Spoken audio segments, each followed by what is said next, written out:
अदात्मा सर्वभूतात्मा तस्मै श्री गुरवे नमः। मध्य प्राणेश्वर प्राणवल्लभ सर्ववदानसार भगवान के अतिशय शिष्यनंदन शरणारविंदे परम पूज्य गुरुदेवंकर शरणारविंदे एवं नाम मंडपे थिबा से नाम भगवान को प्रणाम निवेदन करुछि। बड़ सौभाग्यर कथा आज परम पूज्य गुरुदेवंक पाखरे आमे समस्ते सत्संग परिवार एक दुर्लभ सौभाग्य लाभ करुछि। किंतु सबुठारु गोटे बड़ कथा हला जे कलि जुगरे जेतबेले भगवान ए कलि जुगरे नाम पर गुरुत्व देले जेमिति आमे मध्य एटी नाम करिका युवक माने नाम करिका आसुथिले परम पूज्य गुरुदेवंकर स्वागत करुथिले। श्रीमद् भागवत रे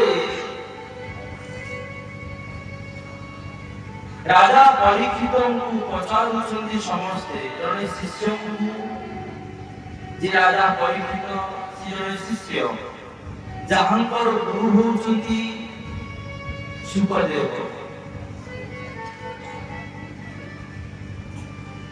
कि कलि को कोन पई आश्रय देले द्वापर जुगरे से कलि को कोन पई आश्रय देले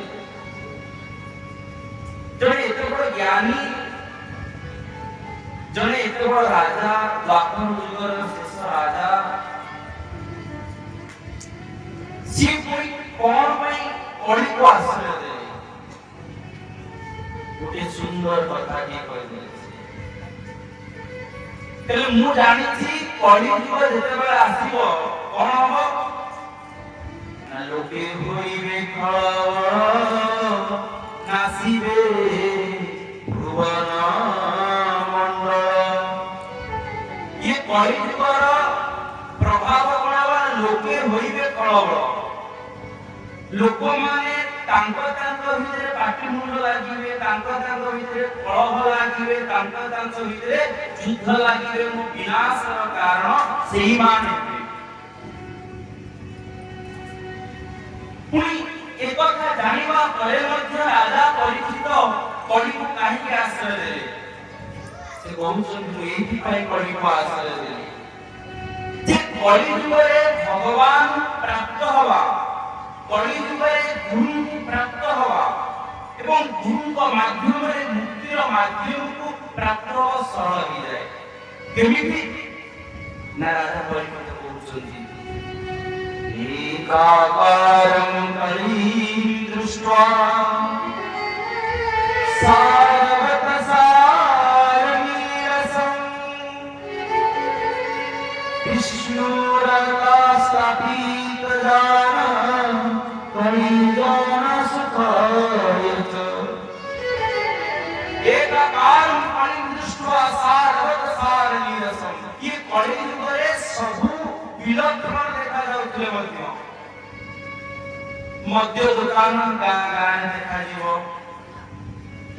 एवं रास्ता पड़े मांस माने जीव मान हत्या करा जीवो ता परे मध्य कलि जुगरे बारंबार गुरु माने आसीबे एवं आम मान को नाम देबे एवं सेही नाम जे विश्वास सहित भागवत कोन कहले मुरटियटाई विश्वास कहन्ति जगन्नाथ दास से कोचुना मुरटियटाई विश्वास जे गुरु को विश्वास करी गुरु का नाम ग्रहण कला ना जेमिति एठी युवक मान नाम करी आछथि आउ आज तो हमर कथा कि 9टा हे गलानी आ परम पूज्य गुरुदेव के पाई जे तांकर निर्देश के पाई जे गुरु साक्षात परम ब्रह्म तांक साक्षात हमें प्राप्त होई छे आउ एही संयोग ही समस्त को मिले नहीं ଆଉ ସେଇମାନଙ୍କୁ ମିଳେ ଯୋଉମାନେ ଗୁରୁ ପ୍ରେମୀ। ସେଥିପାଇଁ କଣ କୁହାଯାଇଛି, ଗୁରୁ କୃପା ହେବ କେତେ ବେଳେ, ଗୁରୁ କୃପା ହେବ କେତେ ବେଳେ, ଗୁରୁ କୃପା ହେବ କେତେ ବେଳେ। ସତେ ଦେଖିଲେ ଧର୍ମ ଦୋଳେ, ସତେ ଦେଖିଲେ ଧର୍ମ ଦୋଳେ, ଗୁରୁ କୃପା ହେବ କେତେ ବେଳେ, ଗୁରୁ କୃପା ହେବ କେତେ ବେଳେ। ଏ ସଂସାରରେ ସମସ୍ତେ ଜନ୍ମ ହେଇଥାନ୍ତି ଏବଂ ସମସ୍ତଙ୍କ ଜୀବନରେ ମଧ୍ୟ ମୃତ୍ୟୁ ଆସିଥାଏ। ଆପଣମାନେ ଦେଖୁଥିବେ ପାଶ୍ଚାତ୍ୟ ଦେଶମାନଙ୍କରେ ସେମାନେ ଭାରତ ବର୍ଷକୁ ଆସିକି ଏମିତିକି ପରମ ପୂଜ୍ୟ ଗୁରୁଦେବଙ୍କ ପାଖକୁ ଆସି ସେମାନେ ନାମ ନେଉଛନ୍ତି। ସେମାନେ ଐଶ୍ୱର୍ଯ୍ୟକୁ ଛାଡ଼ିକି ମାଧୁର୍ଯ୍ୟର ପଥକୁ ଅବଲମ୍ବନ କରୁଛନ୍ତି। କିନ୍ତୁ ଆମେ କଣ କରୁଛେ, ଆମେ ଏମିତି ବର୍ତ୍ତମାନ ସମାଜରେ ଏମିତି ଏକ ବେଳ ଆସିକି ପହଞ୍ଚି ଯାଇଛି, ଆମେ ମାଧୁର୍ଯ୍ୟକୁ ଛାଡ଼ିକି ଆମେ ଐଶ୍ୱର୍ଯ୍ୟ ପଛରେ ଗୋଡ଼ଉଛେ। କିନ୍ତୁ ଯେତେବେଳେ ଆମେ ଗୁରୁଙ୍କର ମନ୍ତ୍ର, ଗୁରୁଙ୍କର ନାମ, ଗୁରୁଙ୍କର ଦର୍ଶନ କରୁଛେ, ସେତେବେଳେ କଣ ହୁଏ ନା ଆମର ମାର୍ଗ ମାଧୁର୍ଯ୍ୟ ଆଡ଼କୁ ଯାଏ। ମାନେ ଆମେ କେମିତି ସକାଳେ ଟିକେ ପ୍ରାର୍ଥନା କରିବା, ଗୁରୁ ମନ୍ତ୍ର ସ୍ମରଣ କରିବା, ଆଉ ପରମ ପୂଜ୍ୟ ଗୁରୁଦେବ ଯେମିତି ହେଲେ ଏଇ ଗ୍ରାମକୁ ବହୁତ ଭଲ ପାଆନ୍ତି ଏବଂ ଯେହେତୁ ଜଣେ ଶିଷ୍ୟଙ୍କ ମାଧ୍ୟମରେ ଆସୁଛନ୍ତି, କିନ୍ତୁ ଆମ ସମସ୍ତଙ୍କୁ ପରମ ପୂଜ୍ୟ ଗୁରୁଦେବ କୃପା କରୁଛନ୍ତି। ଆଉ ସେଇ ନାମକୁ ନେଇକି, ଏଇ ସତ୍ସଙ୍ଗର ଭାବଧାରାକୁ ନେଇକି ଆପଣମାନେ ସମସ୍ତେ ଜାଣିଛନ୍ତି ଗୋଟିଏ କଥା, ସନ୍ଥ ତୁଳସୀ ଦାସ ସରୋଜ ନଦୀ କୂଳରେ ପ୍ରତିଦିନ ରାମଚରିତ ମାନସ ଲେଖୁଥିଲେ ଏବଂ ରାମଚରିତ ମାନସ କହୁଥିଲେ। ସତ୍ସଙ୍ଗ ଶ୍ରବଣ କରିବା ପାଇଁ ସମସ୍ତେ ଆସନ୍ତି ଏବଂ ସତ୍ସଙ୍ଗ ସରିବା ପରେ ସେ ଟିକେ ଯୋଉ ଆଚରଣ କରନ୍ତି, ସେ ଜଳକୁ ନେଇକି ଗୋଟେ ଅସୁସ୍ଥ ଗଛ ମୂଳରେ ଦେଇ ଦିଅନ୍ତି। କିଛି ଦିନ ଦେବା ପରେ ଦେଖନ୍ତୁ କଣ ହେଇଛି, କିଛି ଦିନ ଯେତେବେଳେ ଦଉଛନ୍ତି, ସେ ଗଛ ଭିତରୁ ଜଣେ ପ୍ରେତାତ୍ମା ବାହାରୁଛନ୍ତି ଏବଂ ସୁନ୍ଦର ରୂପ ହଉଛନ୍ତି। ତାଙ୍କୁ ଦେଖିକି ସନ୍ଥ ତୁଳସୀଦାସ ଆଶ୍ଚର୍ଯ୍ୟ ହେଇଗଲେ। କହିଲେ ଏ ସୁନ୍ଦର ରୂପକୁ ଦେଖିବା ମାତ୍ରକେ ମୁଁ ତ ଆଶ୍ଚର୍ଯ୍ୟ ହେଇଯାଉଛି, ତୁମେ ପୁଣି ଏ ଗଛ ଭିତରେ ଥିଲ, ତାହେଲେ ତୁମେ କିଏ? ସିଏ କହୁଛନ୍ତି ଯେ ମୁଁ ଅଭିଶପ୍ତ ଥିଲି, ପ୍ରେତାତ୍ମା ହେଇକି ଥିଲି, କିନ୍ତୁ ଆପଣଙ୍କର ଯୋଉ ସତ୍ସଙ୍ଗର ଜଳକୁ ପ୍ରାପ୍ତ ହେଇନି ଏବଂ ପ୍ରଭୁଙ୍କର ନାମକୁ ଉଚ୍ଚାରଣ କରିକି ଦେବା ଦ୍ୱାରା ମୁଁ ଧୀରେ ଧୀରେ କଣ ହେଲି ନା ମୋର ପାପ କ୍ଷୟ ହେଇଗଲା ଏବଂ ମୁଁ ମୁକ୍ତି ପାଇଗଲି। ଆଉ ତୁମେ ମୋତେ କଣ ମାଗୁଛ ମାଗ। এই ସମୟରେ ସନ୍ଥ ତୁଳସୀ ଦାସ କହୁଛନ୍ତି ମୋର କିଛି ଦରକାର ନାହିଁ, କେବଳ ଗୋଟିଏ ଜିନିଷ ଦରକାର। କଣ ନା ମୁଁ ପ୍ରଭୁ ରାମଙ୍କର ଦର୍ଶନ କରିବା ପାଇଁ ଚାହୁଁଛି। ବହୁତ ଆନନ୍ଦରେ ସେ ଖୁସି ହେଇକି କହୁଛନ୍ତି, ଯଦି ମୁଁ ରାମଙ୍କର ଦର୍ଶନ କରିପାରୁଥାନ୍ତି ତାହେଲେ ମୁଁ କାହିଁକି ଏଠି ଥାନ୍ତି, କିନ୍ତୁ ରାମଙ୍କୁ ଦର୍ଶନ କରିବା ପାଇଁ ମାର୍ଗ ବତେଇଲେ। ସେ ମାର୍ଗ କଣ ନା ତୁମେ ଯେତେବେଳେ ସତ୍ସଙ୍ଗ କରୁଛ, ସତ୍ସଙ୍ଗର ପ୍ରଥମରୁ ଜଣେ ଆସନ୍ତି ଏବଂ ସମସ୍ତେ ଯିବା ପରେ ସେ ଯାଆନ୍ତି। ସେ ଆଉ କେମିତି ରୁହନ୍ତି, ସେ ନିଜେ ସ୍ୱୟଂ ବୀର ବଜରଙ୍ଗ ହନୁମାନ ହିଁ ଆସନ୍ତି। ତେଣୁ ସତ କଥା କହିଲେ ହଁ, ତମେ ଦେଖିବ ସେ ପ୍ରତିଦିନ ଲଣ୍ଠନଟେ ଧରିକି ଆସନ୍ତି। ତା ପରଦିନ ପୁଣି ଆରମ୍ଭ କରିକି ସେ ବିଦାୟରେ ତା ପରଦିନ ସତ୍ସଙ୍ଗ ଆରମ୍ଭ ହେଇଗଲା। ଆଉ ସେଦିନ ସତ୍ସଙ୍ଗରେ ମଧ୍ୟ କରୁଛନ୍ତି ମଙ୍ଗଳ ଭବନାୟ ଅମଙ୍ଗଳ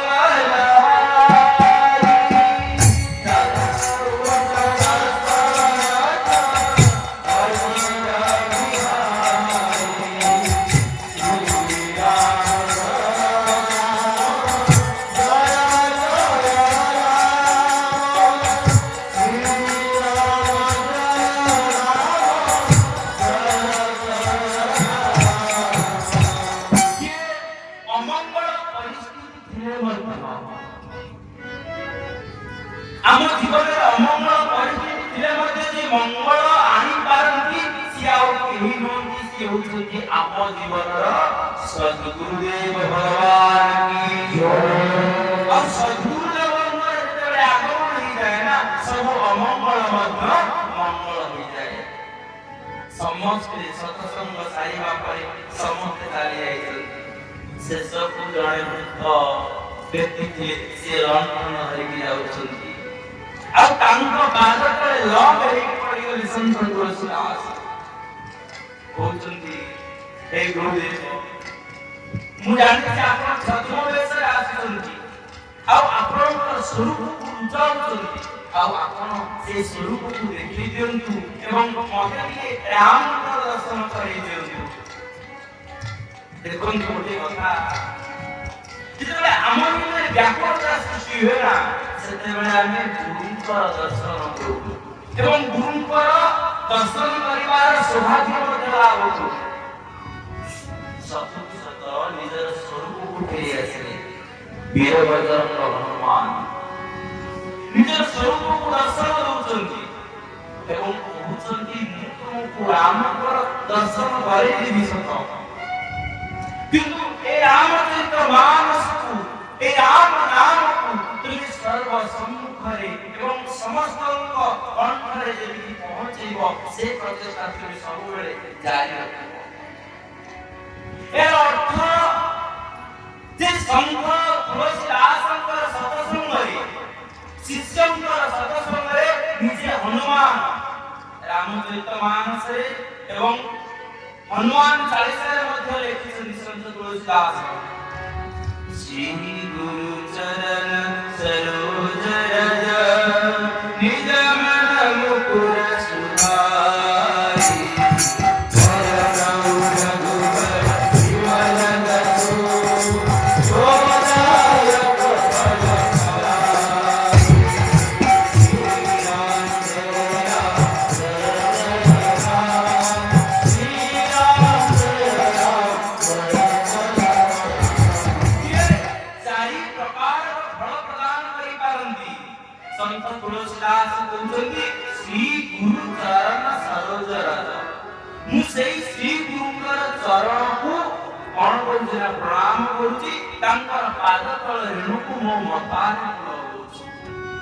तो आमे हम जीवन रे पूर्ववर्ष 2025 खोजिले में पाई माने 24 खोजिले पाई नाही दिन पर दिन बढ़ी चली किंतु जो दिनटी आम पाए आसुछि ना सेई दिन को भल भाबरे अनुभव करंतु एवं पारिवारिक जीवन रे संत तुलसीदास भଳି गुरुंकर सानिध्य पाइबा पाई गुरुंक आसीबा पूर्वरु आसीकी बसिबे प्रार्थना करिवे सत्संग करिवे आमे कोई एठु कोई विदान करे किंतु आपण परिवार भितर गुरु देथिबा से मंत्र को गुरु देथिबा से प्रदत्त प्रार्थना को प्रतिदिन करिवे आ से परम पूज्य गुरुदेव को गोटे कथा जे आमंकर दर्शन हनुमान करे साइथिले तुलसीदास किंतु आम जीवन रे जे गुरु आम पई अछंती ना से आम पाई कौन ही जानते गुरु राम गुरु कृष्ण गुरु बुद्ध गुरु सारथी गुरु राम गुरु कृष्ण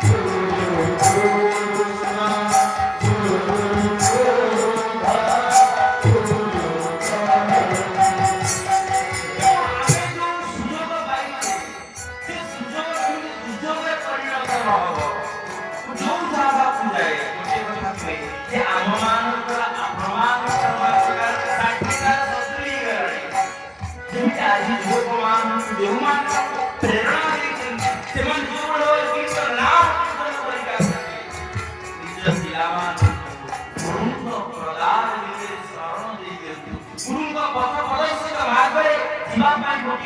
सुंदर बात देखी दियो नचले एक घोर बलिकाल रे एक आकार कली दृष्टवा सार रत सार वीरसम एक कली जुग रे गोटे मात्र मार्ग होची ଗୁରୁଙ୍କର ନାମ ଆଉ ସେଇ ନାମରେ ଆମେ ମଜିଯିବା, ଆମେ ନିଜକୁ ଅନୁଭବ କରିବା ଏବଂ ତାଙ୍କର ଦିବ୍ୟ ଦର୍ଶନ କରିବା, ସୌଭାଗ୍ୟ ଲାଭ କରିବା।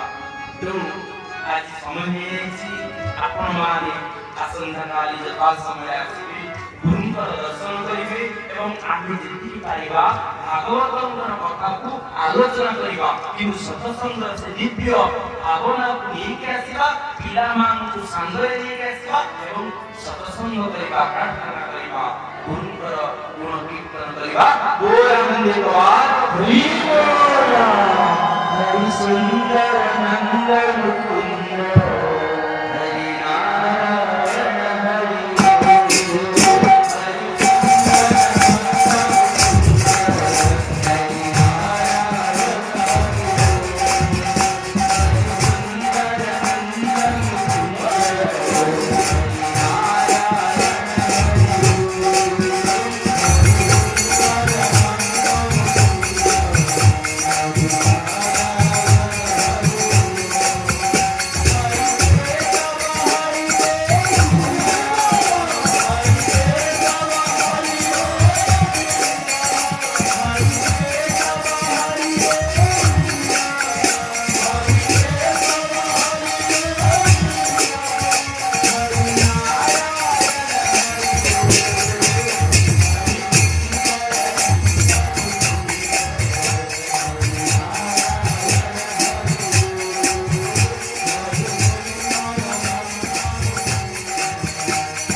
Hare